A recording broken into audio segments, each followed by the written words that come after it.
um partido com histórico de fisiologismo que embarcou no extremismo para conseguir sucesso nas urnas. Um partido que conseguiu a maior bancada da Câmara dos Deputados e depois viu seu principal expoente se tornar inelegível. Um partido que agora se declara oposição, integrando um campo político ainda sem rumo. Eu sou Letícia Arcoverde e esse é o Durma Com Essa, o podcast de notícias do Nexo.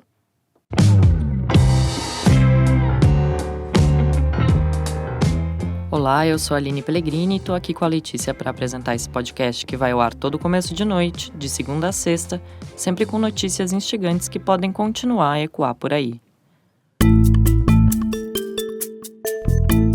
Segunda-feira, 10 de julho de 2023. Dia em que o Globo publicou uma reportagem mostrando que o fim de semana foi agitado no grupo de WhatsApp dos deputados do PL, Partido Liberal, ao qual é filiado o ex-presidente Jair Bolsonaro e que tem a maior bancada na Câmara. De acordo com o jornal, que teve acesso às mensagens, o grupo teve uma discussão acalorada sobre a reforma tributária. A proposta de emenda à Constituição foi aprovada na quinta-feira da semana passada, com voto favorável de 20 dos 99 deputados do PL. As mensagens incluem acusações de traição e lavação de roupa suja entre duas alas da bancada do partido. Tem um pessoal ali que entrou no PL junto com o Bolsonaro em 2022 e adota a visão extremista do ex-presidente, rechaçando qualquer coisa que venha da esquerda e pregando que votar a favor da reforma tributária seria apoiar o PT. Do outro lado da briga estão deputados que já eram do PL, um partido historicamente fisiológico, que hoje é oposição ao governo Lula, mas sempre foi disposto a apoiar o presidente da vez em troca de acesso privilegiado a cargos e ao orçamento público. O PL, como partido, orientou a bancada a votar contra a reforma tributária, que foi apoiada pelo governo do PT e foi aprovada na Câmara com folga, angariando votos de vários partidos, inclusive de oposição. Bolsonaro fez campanha aberta contra a proposta, dizendo que era uma reforma tributária petista. Mas, de forma geral, prevaleceu um discurso de que as mudanças no sistema de recolhimento de impostos, debatidas em Brasília há décadas, eram uma questão maior do que a rivalidade entre partidos. Além disso, o PT liberou um número recorde de emendas parlamentares na semana da votação, beneficiando inclusive membros do PL. Bolsonaristas criticam os colegas que votaram a favor da reforma tributária, chamando-os de melancia. Na lógica deles, verde e patriota por fora e vermelho e comunista por dentro. Os deputados que apoiaram a PEC rebatem chamando os bolsonaristas de extremistas. Eles reclamam que, por causa desse extremismo, estão sendo perseguidos e atacados nas redes sociais. No grupo de WhatsApp, o deputado pelo Amapá, Vinícius Gurgel, que apoiou a reforma, escreveu o seguinte, abre aspas, "Não fico ofendendo nas redes sociais quem vota de um jeito, então peço respeito, cada um tem seu eleitor. Não sou esquerda e nem de direita, sou conservador somente. Se quiserem pedir minha suspensão de comissões, expulsão, do jeito que vier tá bom. Não é comissão que vai me eleger." Fecha aspas. A bolsonarista Júlia Zanata, de Santa Catarina, disse que os colegas estavam choramingando. Os parlamentares chegaram a discutir a possibilidade de ter duas lideranças na Câmara, representando grupos divergentes. O Carlos Jordi, do Rio, então defendeu que quem votou a favor da reforma deveria deixar o partido. Abre aspas. "Para mim está muito claro, o PL não vai retroagir. O caminho é consolidar-se como o maior partido conservador, de direita, de oposição no Brasil. E aqueles que não aceitam essa posição devem sair do partido." Fecha aspas. O Vinícius Gurgel disse que o partido parecia um casamento forçado e lamentou a entrada dos bolsonaristas radicais. Parte desse grupo radicalizado, o cearense André Fernandes, rebateu dizendo o seguinte, "Tá achando ruim? Pede para sair." O jornal o Globo diz que o bate-boca só terminou quando o líder do partido na Câmara, o Altineu Cortes, do Rio, bloqueou o grupo no WhatsApp, fazendo com que ninguém mais conseguisse mandar mensagens, só os administradores. O Cortes disse que vai convocar uma reunião com lideranças para tentar apaziguar os ânimos. Parte dos deputados envolvidos na briga por mensagens evitou comentar o caso em detalhes. Outra parte disse que divergências são normais. O Vinícius Gurgel disse que não tem planos de sair do partido e que a sua lealdade está com o presidente do PL, o Valdemar Costa Neto.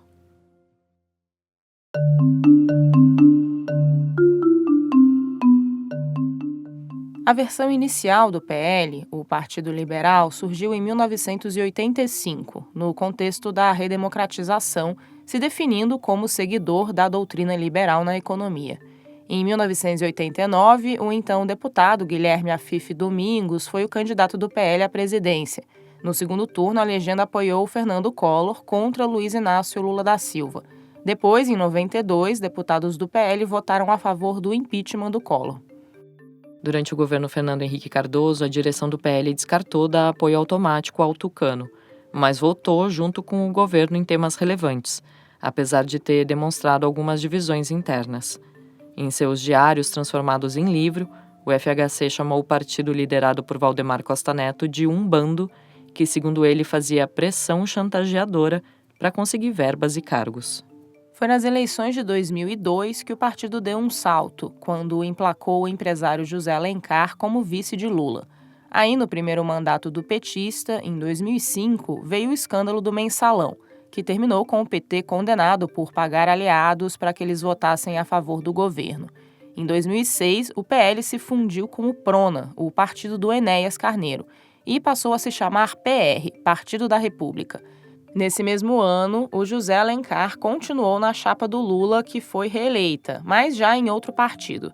Ainda assim, o PL, transmutado em PR, continuou na base aliada. O principal líder do partido sempre foi Valdemar Costa Neto. O ex-deputado federal por São Paulo foi condenado em 2012 no escândalo do Mensalão e chegou a cumprir pena, mas depois recebeu um perdão da Justiça. Ele também foi alvo de investigações da Operação Lava Jato e manteve sua influência no partido mesmo no período em que esteve preso. O PL, ainda PR na época, rompeu com o governo do PT no impeachment da Dilma Rousseff e, junto com outros parlamentares do Centrão, votou para retirar a presidente do Palácio do Planalto em 2016. Depois, o partido integrou o primeiro escalão do governo de Michel Temer. Em 2018, se manteve na onda do Centrão e apoiou o Geraldo Alckmin, hoje vice-presidente do Lula, que então estava no PSDB e era a aposta da direita tradicional na eleição. Isso até Bolsonaro despontar com a sua extrema-direita e tomar conta desse campo político. A legenda voltou a se chamar Partido Liberal em 2019. Embarcou no governo Bolsonaro e foi um dos partidos mais fiéis a ele no Congresso. E em 2022, o Valdemar Costa Neto consolidou a aproximação com o presidente, que tentava a reeleição, embarcando até nas investidas golpistas de Bolsonaro e contestando sem provas as urnas eletrônicas. Nessa eleição, vários nomes bolsonaristas que estavam em outros partidos se filiaram ao PL, formando a maior bancada da Câmara já antes da votação. Essa bancada cresceu para 99 nomes em outubro de 2022, garantindo ao PL uma fatia significativa do fundo partidário. É uma bancada que inclui gente como o Vinícius Gurgel, que está lá há anos e diz ser leal a Valdemar, e bolsonaristas raiz, como os deputados Nicolas Ferreira, de Minas, e Carlos Jordi, do Rio. Na votação da reforma tributária, esses bolsonaristas justificaram o posicionamento contrário não com argumentos sobre contas públicas, mas sim apelando para o discurso da guerra cultural comum da extrema-direita, apontando ideologia de gênero em propostas que tentam atacar desigualdades entre homens e mulheres.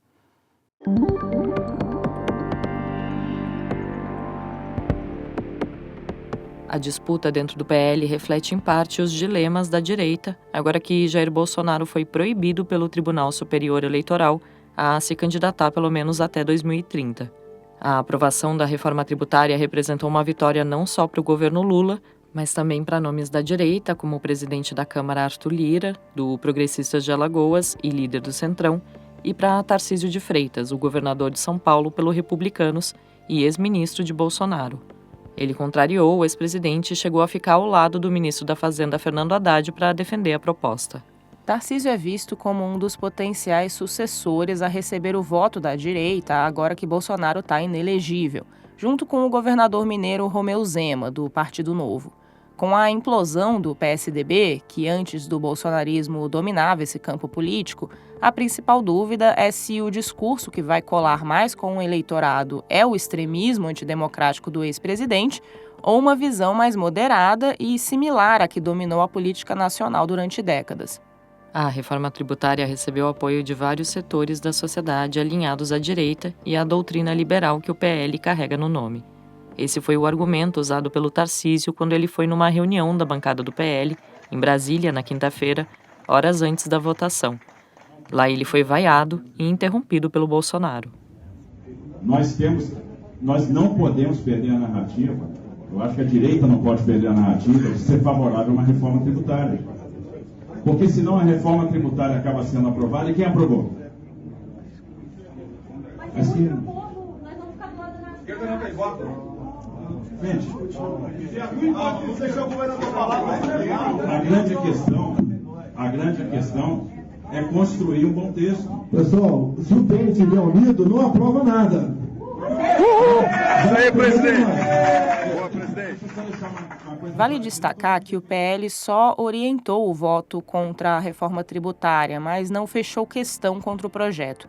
Se tivesse fechado questão, aí os parlamentares que votaram a favor do texto poderiam ser punidos. A proposta de emenda à Constituição agora vai ser analisada no Senado. Lá, os senadores do PL estão mais cautelosos em se posicionar contra ou a favor das mudanças tributárias.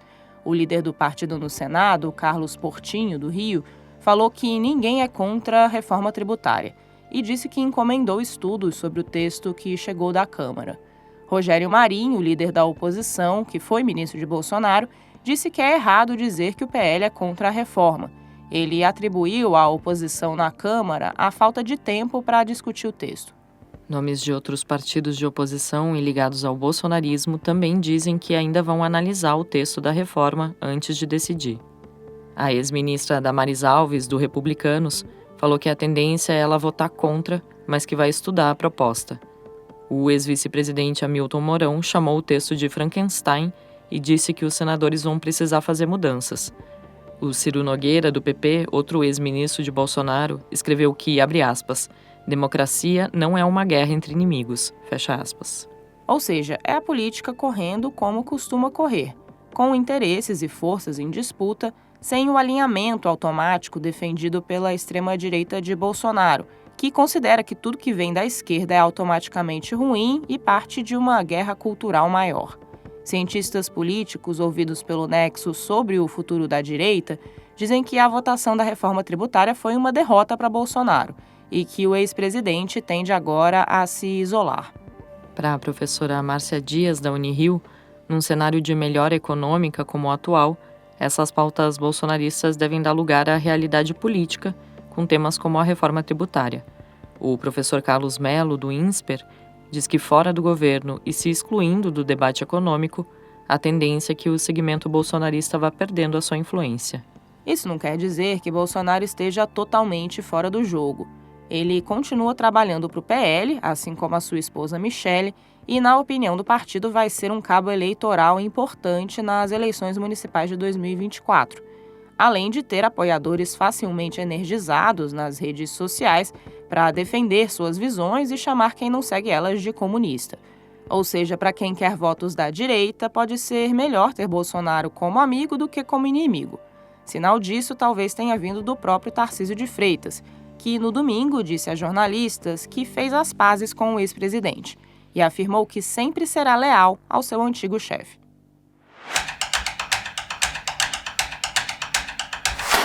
A reforma tributária aprovada na Câmara na semana passada inclui uma mudança na taxação de entidades religiosas. O Marcelo Rubissek escreveu sobre o tema. Marcelo, como funciona hoje a taxação de igrejas?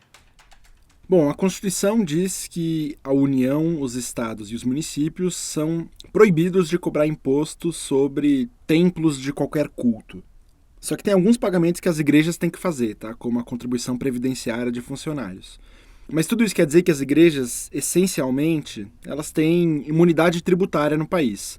Então elas não pagam, por exemplo, IPTU, IPVA nos carros registrados nos seus nomes e outros impostos desse tipo. Aliás, esse tipo de isenção é uma coisa que não acontece só no Brasil, tá? E é comum também em outros países. Durante o governo Bolsonaro, a gente já teve algumas medidas diferentes que contribuíram para aumentar essa imunidade das igrejas.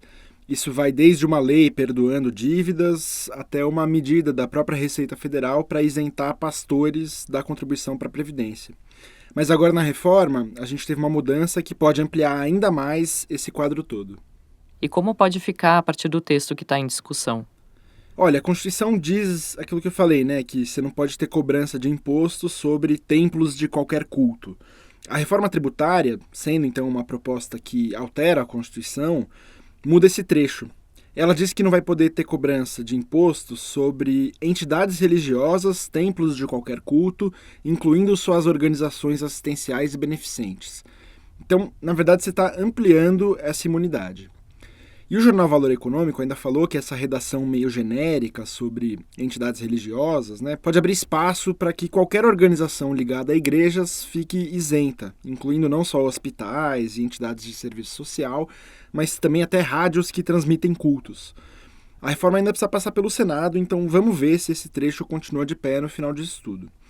Mas vale também a gente lembrar que tudo isso está sendo discutido num momento em que o governo Lula tenta se reaproximar de parcelas evangélicas da população, depois de uma eleição no ano passado em que boa parte desse segmento apoiou Jair Bolsonaro. Então vamos ver o que acontece agora com essa proposta. Você leu o texto do Marcelo Rubissec em nexojornal.com.br. Como você sabe, o Nexo é um jornal independente, sem publicidade, que é financiado pelos nossos assinantes. Você pode se tornar um agora com desconto no link que a gente deixou na descrição desse episódio. Assim, você vai além do Durma Com Essa, tem acesso a todo o conteúdo que a gente produz diariamente e ainda recebe nossas newsletters exclusivas.